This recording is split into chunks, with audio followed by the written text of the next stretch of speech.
And joining us now for more in the studio is Brian Becker, National Coordinator of the Answer Coalition. You've also been quite involved in activism in this conflict for the Palestinian cause, correct? That's right. In 2002, after the Israelis reinvaded the West Bank, the Answer Coalition held the largest demonstration ever in U.S. history, 100,000 people saying the Palestinians must have their rights, including the right to return home. Okay, and that's something that, both sides agree on a two-state solution. But within the Mideast Quartet, there's a lot of differences in opinions on what that means and how to get there and what members are willing to do in order to put pressure on Israel in the situation like in settlements. So what is really the point of the Mideast Quartet? Because there is an analysis that they're ineffective as a global mediator.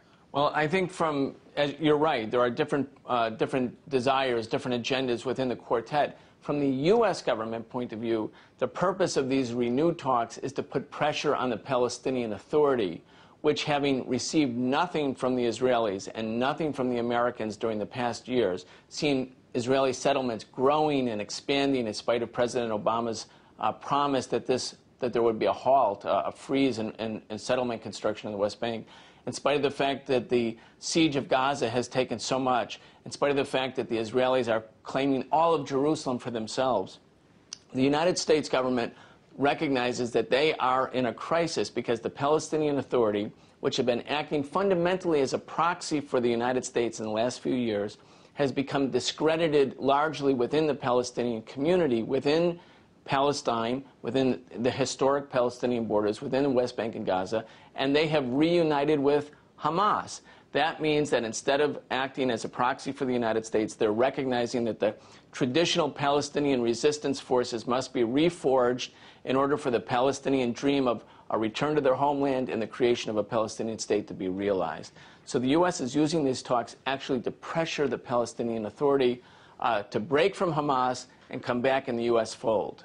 What is the likelihood of peace talks getting back to the table, and how much is at stake in the quartet's success in doing that? Because I know one of the other reads on this is that the impetus for these talks now is that in September the Palestinians are pushing for a vote in the UN on recognizing Palestine, and that the quartet sees that as something that could divide the international community on this, and that is the impetus for getting them back to the table for talks now. How important is that happening now? I think it's very important. I think it's not that the world would be divided. In fact, the world would unite. If there was a vote at the General Assembly recognizing the legitimacy of Palestinian statehood, it would pass overwhelmingly. And because of that, the Israelis and their American sponsors are doing everything possible to convince the Palestinian Authority and the other Palestinian entities not to have a resolution introduced in September at the UN General Assembly, which would recognize the validity of Palestinian statehood. So right now, they're using the talks to do several things. One is, the talks take place in the context when the United States has cut funding to the Palestinian Authority. About 150,000 Palestinian Authority employees are getting no pay or very little pay in July. There's a desperate condition. The Israelis are going quickly forward with more West Bank settlements. And the United States is saying to the Palestinian Authority, unless you get back on track with the American government, unless you drop your desire to have a General Assembly vote for Palestinian statehood, unless you come back into the fold, then the Americans will offer you nothing in return. Mm-hmm. So even though they've delivered nothing to the Palestinians, they're now saying, come back to the bargaining table. But the bargaining table, as we know from the Palestinian papers, those leaked documents from WikiLeaks, the Palestinian Authority gave the Israelis all of Jerusalem, gave up the right of return, allowed settlements to continue, and still the Israelis just laughed at them and said, thanks, but no thanks. So what's going to be different now? Because this keeps reaching an impasse over the same issues, over settlements, but yet you don't see members of the Mideast Quartet being aligned in how to address the settlements. You see, for example, just in February, a vote in the UN Security Council to condemn them, and the United States was, did not take part in that. They vetoed it. They were the only member that did that. So is that a hindrance to this process? I think that I think in terms of the big picture, the Arab Spring, the change in Egypt in particular, Egypt with its 83 million people who really don't want to continue to be partners with Israel in sponsoring the siege of Gaza or the the war against the Palestinian people. That's what's giving a new impetus to the Palestinian struggle to have something new happen. It can't be won simply within the borders of the West Bank or Gaza or even historic Palestine, what we now call Israel.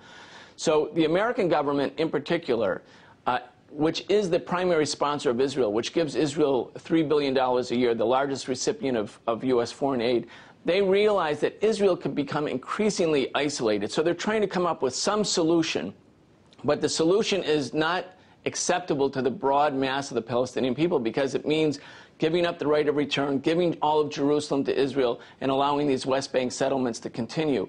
So they're between a rock and a hard place. They need a settlement, but as long as they're following the Israeli agenda or supporting the Israeli agenda, which has its own narrow aims to gobble up more and more Palestinian territory, there can't be a resolution. So where will the Palestinians look? They won't look to America.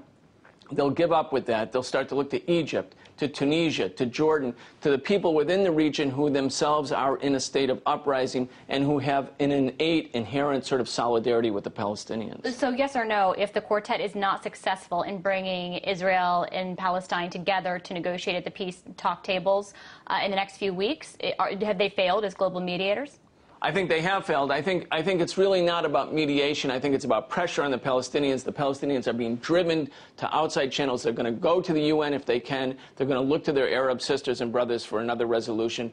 So the U.S. has been relying on the Palestinian sort of upper crust, but that's crumbling because the Israelis give nothing in return.